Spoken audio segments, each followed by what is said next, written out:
કોઈએ પર્સનલ લેવું નહીં, આ તો ખાલી મારા મનની વાત છે, હું શેર કરું છું. અને અભિપ્રાય આપવાનો બધાને હક છે, તમે તમારો અભિપ્રાય આપી શકો છો આની ઉપર. મને એવું લાગી રહ્યું છે કે જ્યારે બેબી જન્મે છે ને ત્યારે સરપ્રાઈઝ હોવી જોઈએ.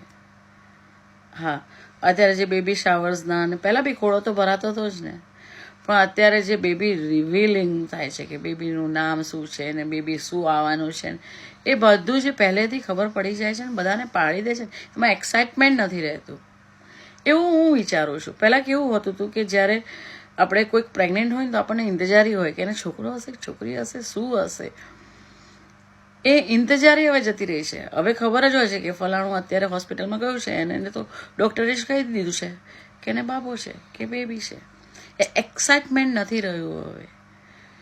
તો હું એમ કહું કે કદાચ થોડું એક્સાઇટમેન્ટ રાખવું જોઈએ જિંદગીમાં. હા, તમે તમારી જાણ ખાતર પૂછી લો ડૉક્ટરને, એ અલગ વાત છે, પણ પછી એને ઢંઢેરો પીટીને લોકોનું એક્સાઇટમેન્ટ શું કરવા ઓછું કરો છો મને નથી ખબર પડતી. કદાચ બધા સહમત નહીં હોય અને જરૂરી નથી મારી દરેક વાત જોડે સહમત હોવ, તો અભિપ્રાય આપજો.